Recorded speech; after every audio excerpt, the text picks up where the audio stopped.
Hello friends, welcome to our YouTube channel wifi report. कैसे हैं आप सब? आई होप अच्छे ही होंगे।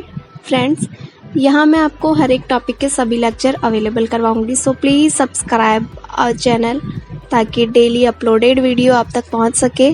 चलिए, हमने लास्ट क्लास में स्टार्ट किया था बिजनेस इकोनॉमिक्स, जिसका हमने फर्स्ट लेक्चर कंप्लीट किया, जिसमें हमने पढ़ा बिजनेस इकोनॉमिक्स का बेसिक इंट्रो। आज हम स्टार्ट करेंगे डिमांड एनालिसिस, जो बिजनेस इको का मोस्ट इम्पॉर्टेंट पार्ट है। स्टार्ट करें। चलिए फ्रेंड्स, स्टार्ट करने से पहले मैं आपको बताना चाहूँगी कि नोट्स मैं आपको प्रॉपर लैंग्वेज में आप प्रोवाइड करवाऊँगी।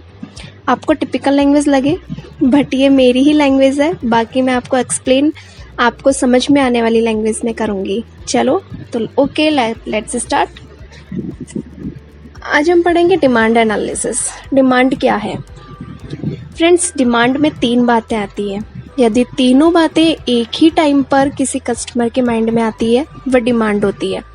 फर्स्ट होती है विलिंगनेस, इच्छा, कैपेसिटी फॉर पे, उसकी पेमेंट करने की क्षमता क्या है, एट द टाइम, मतलब एक निश्चित समय।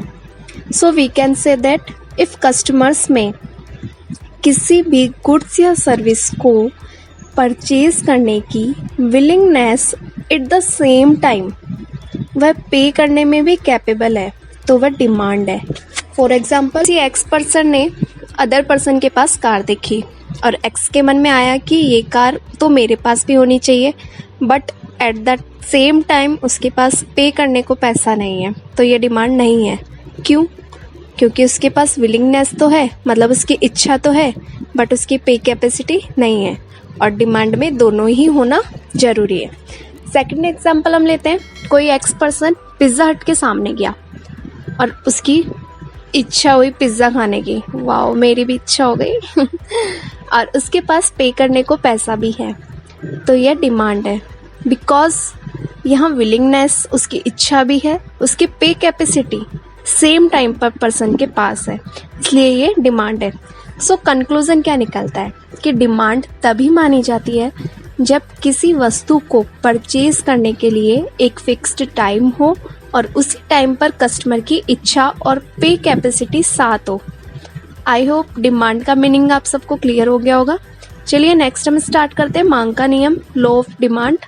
मांग का नियम क्या कहता है? अन्य बातों के समान रहने पर किसी भी वस्तु की प्राइस कम होने पर उसकी डिमांड क्वांटिटी बढ़ जाती है, और अपोजिट प्राइस ज़्यादा होने पर उसकी डिमांड क्वांटिटी कम हो जाती है। So we can say that demand and price में इनडायरेक्ट रिलेशन होता है, बट फिर भी कुछ वस्तुओं और कुछ इच्छाओं में ये नियम एक्सेप्शनल केस होता है। मतलब कुछ ऐसी वस्तुएं होती है या कस्टमर की कुछ ऐसी आवश्यकताएं होती है जहाँ लॉ ऑफ डिमांड वर्क नहीं करता। गिवन गुड्स, गिवन गुड्स वे होती है जो प्राइस बढ़ने पर इनकी डिमांड को बढ़ाती है। मतलब किसी भी अच्छी वस्तु की प्राइस के बढ़ने पर गिवन गुड्स की वस्तुएं बढ़ जाती है। ये घटिया किस्म की वस्तुएं होती है, और प्राइस कम होने पर इनकी डिमांड को भी कम कर देती है। ऐसा क्यों? हम एग्जांपल लेते हैं घटिया किस्म के गेहूं का। जैसे कभी किसी टाइम अच्छी क्वालिटी के गेहूं की प्राइस इंक्रीज हो गई हो और हर कोई गिवन गुड्स परचेज करेगा जो उसको कम प्राइस में अवेलेबल होगी, इसलिए डिमांड का नियम इन गुड्स पर लागू नहीं होता, क्योंकि किसी वस्तु की प्राइस बढ़ने पर गिवन वस्तुओं की जो क्वांटिटी होती है वो बढ़ जाती है। तो ये एक का एक्सेप्शनल केस है। Second, luxury goods. इन पर भी लॉ ऑफ डिमांड इम्प्लीमेंट नहीं होता है, क्योंकि ये वस्तुएं कस्टमर की नीड नहीं होती है, वह सिर्फ दिखावटी के लिए परचेज करता है। सो चाहे प्राइस ज़्यादा हो या कम, कस्टमर पर कोई फ़र्क नहीं पड़ता है, वह ज़्यादा प्राइस पर भी इनको परचेज कर सकता है। सो ये भी एक लॉ ऑफ डिमांड का एक्सेप्शनल केस है।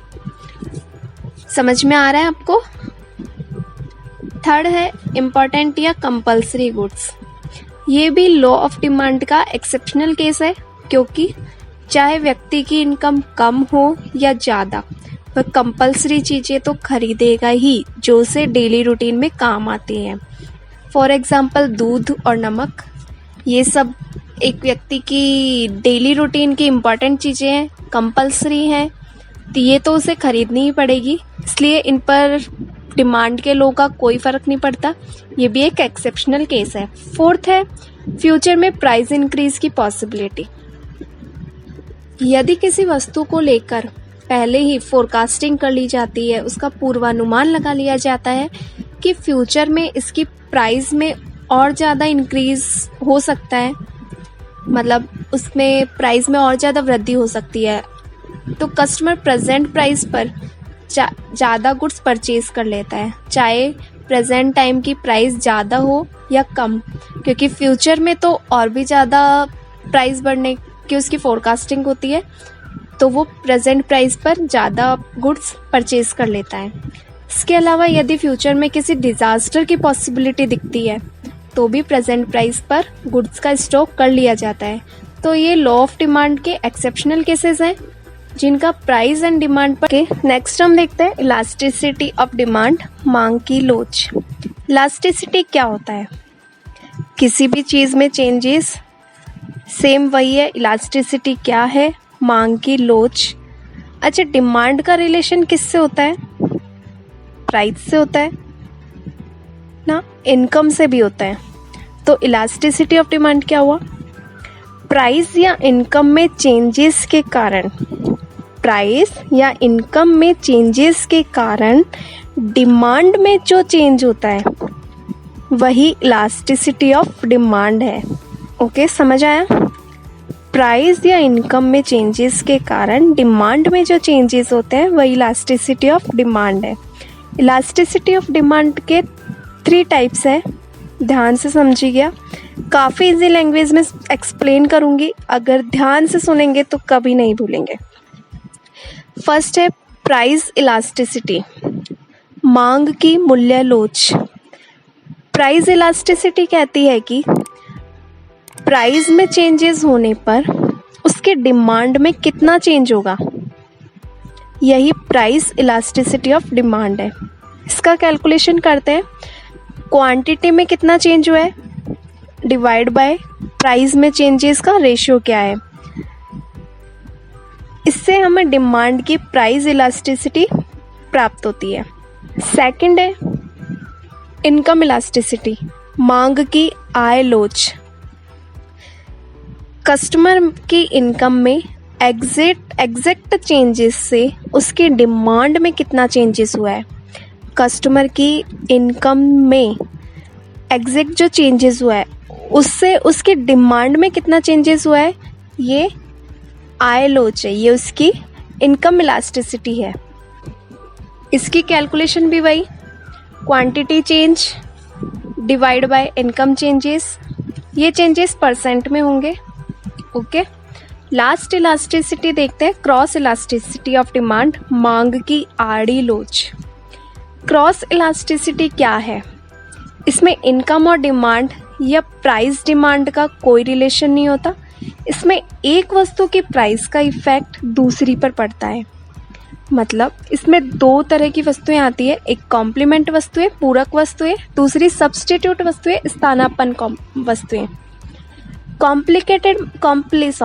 कॉम्प्लीमेंट मतलब एक दूसरे को कंप्लीट करना, मतलब जब एक वस्तु की डिमांड को पूरा करने के लिए दूसरी का सहारा लिया जाता है।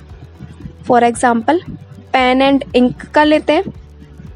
यदि हमें पेन की डिमांड है तो वह इंक बिना पूरी नहीं होगी, क्योंकि ओनली पेन का कोई मतलब नहीं है, इसलिए हमें सेम टाइम पर इंक की भी डिमांड है। ये कॉम्प्लीमेंट गुड्स है। वहीं दूसरी है सब्स्टिट्यूट गुड्स, स्थानापन्न वस्तु। स्थानापन्न का मतलब क्या है? एक की जगह दूसरी का यूज़। फॉर एग्जाम्पल हमें कॉफ़ी पीनी है बट घर पर कॉफ़ी नहीं है, तो चाय का यूज़ कर सकते हैं, क्योंकि दोनों सब्स्टिट्यूट है, दोनों को सब्स्टिट्यूट किया जा सकता है। यही क्रॉस इलास्टिसिटी है कि एक समय पर एक वस्तु की डिमांड का दूसरी पर क्या इफेक्ट होता है। आई होप आपको इलास्टिसिटी ऑफ डिमांड के टाइप्स क्लियर हो गए होंगे। हम स्टार्ट करते हैं। डिमांड एनालिसिस में डिग्रीज ऑफ प्राइस इलास्टिसिटी, मूल्यलोच की श्रेणियाँ, ये 5 टाइप्स की होती है। फ्रेंड्स, इनको मैंने इजी एक्सप्लेनेशन किया हुआ है जिससे आपको कोई कन्फ्यूज़न नहीं होगा। मैंने एक चार्ट बना दिया है, इससे आपको इजीली समझ में आएगा। फर्स्ट हम देखते हैं परफेक्टली इनइलास्टिक डिमांड, पूर्णतया बेलोचदार मांग। इनइलास्टिक क्या होती है? इनइलास्टिक डिमांड जब प्राइस में चेंजेस के बाद भी, ध्यान से सुनिएगा, जब प्राइस में चेंजेस के बाद भी डिमांड में कोई चेंजेस नहीं होता और इसका न्यूमेरिकल मेजरमेंट 0 होता है। रीज़न, बिकॉज डिमांड क्वांटिटी में कोई भी चेंजेस नहीं हुआ है, तो ये एक परफेक्टली इनइलास्टिक डिमांड।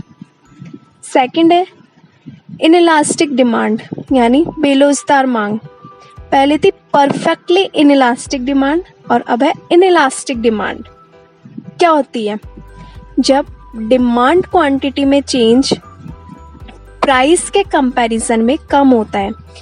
जब डिमांड क्वांटिटी में चेंज प्राइस के कंपैरिजन में कम होता है, यानी डिमांड में लेस देन चेंज होता है, यही इनइलास्टिक डिमांड है। इसे elasticity of demand less than 1 से मेजर करते हैं। क्या है? यूनिटी इलास्टिसिटी या इलास्टिक डिमांड, इकाई लोचदार मांग। क्या होती है यूनिटी इलास्टिसिटी? जब प्राइस और क्वांटिटी में इक्वल चेंजेस हो, प्राइस और क्वांटिटी में इक्वल चेंजेस हो, इनका परसेंट जो चेंजेस का है वो सेम हो, तो यूनिटी इलास्टिसिटी डिमांड होती है। इसे elasticity of demand equal to 1 से मेजर करते हैं, क्योंकि यहाँ पे प्राइस और क्वांटिटी में इक्वल चेंज हुआ है। फोर्थ है परफेक्टली इलास्टिक डिमांड, पूर्णतया लोचदार मांग। नाम से ही श्योर है परफेक्टली इलास्टिक।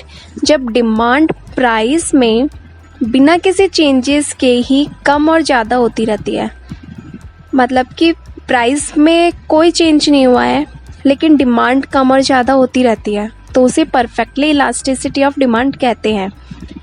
इसमें डिमांड में काफ़ी ज़्यादा चेंजेस होते हैं, so we can say that ये इन्फिनाइट होती है, क्योंकि डिमांड में चेंजेस होते रहते हैं चाहे प्राइस में कोई चेंज हुआ है या नहीं, तो इसे इन्फिनाइट कह सकते हैं। इसलिए इसे हम elasticity of demand equal to infinite से डिनोट करते हैं।